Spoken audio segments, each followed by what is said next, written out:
What the Hales? Florida judge attacks free speech of YouTubers and journalists. Welcome back to the program, everybody. I'm Megan Fox.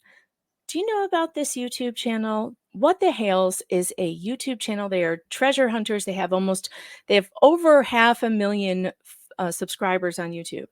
They are treasure hunters. They buy storage units and they resell the items.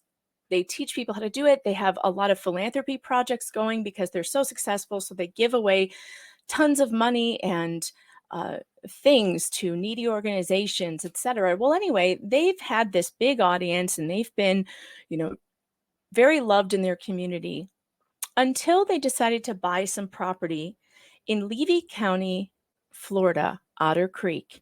They bought 70 acres and they're having a problem with their neighbors. But I'm not even really that interested in the problem they're having with the neighbors. There's, an order of protection that Jeremy Hales got against his neighbor in Ohio because Florida wouldn't give it to him. And then his neighbor goes and tries to get an order of protection against him in Florida, a tit for tat thing.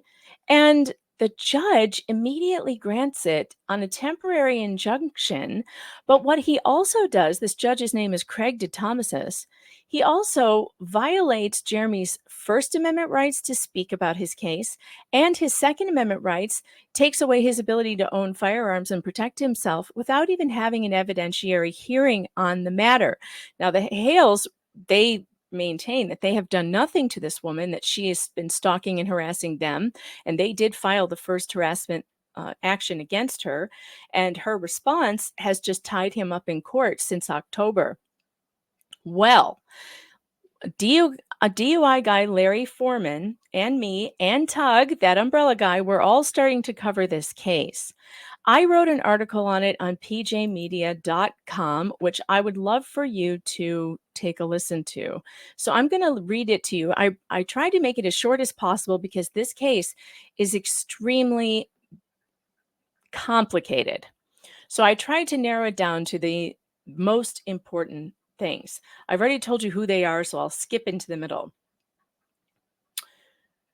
The injunction against Jeremy included an overbroad restriction of prior restraint on his free speech, ordering him not to talk about his neighbor on his YouTube channel.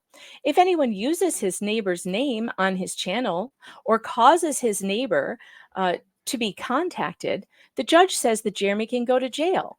This puts journalists in an interesting position.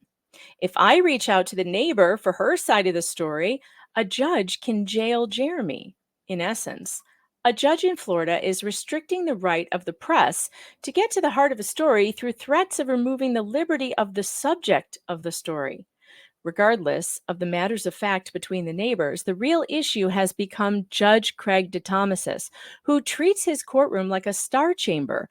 He has repeatedly chastised and berated Jeremy and his attorneys. He has refused to turn over public hearing recordings, claiming that they are private and can't be disseminated. He has refused to recuse himself 2 times and is now facing a third motion to recuse. One of the worst things the judge has done to Jeremy and his wife is to restrict Jeremy's movements on his own property without hearing the facts of the case. It has been months since the neighbor filed the protection order, and no evidentiary hearing has been held.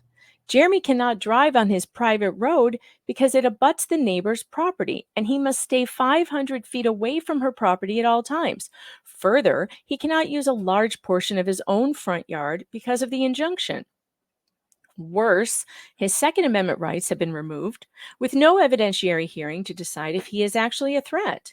Meanwhile, he says he's been threatened by the neighbor and her associates with all manner of bodily harm.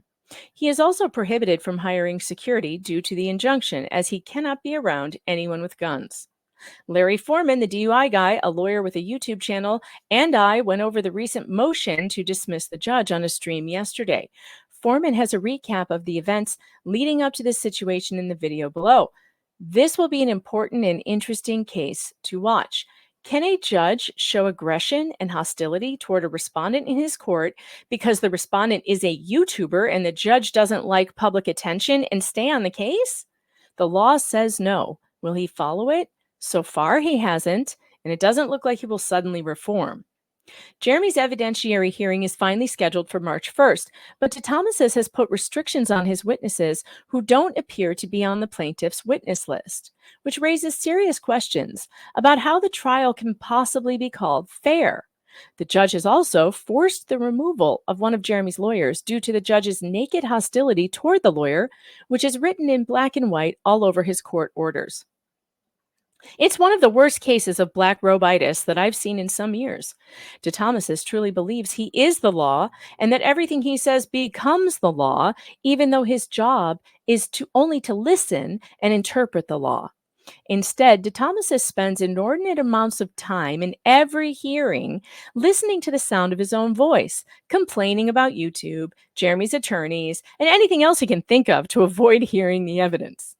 When Foreman began covering the story, his law firm received a hostile phone call, which some close to the story believe could be connected to the court system in Levy County. The individual said he is planning on filing a bar complaint against Foreman for covering the case. Retaliation against media trying to cover a public hearing creates a chilling effect on free speech. What is going on in that court? The American public should want to know. Let's hear that call that Larry Foreman got through his answering service.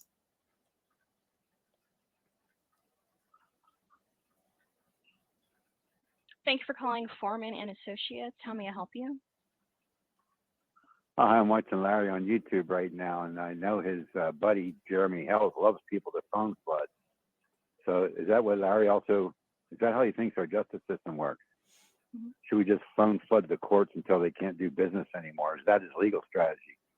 I'm asking for a friend. Mm-hmm. Okay. I'm not certain about that. Are you calling on behalf of someone who's needing legal assistance? No, I'm going to be filing a bar complaint against Larry. So tell him to buckle up. Bye. Okay. Now that's really interesting. That is a threat to file a bar complaint against another lawyer who's just reporting a case in another state is insane.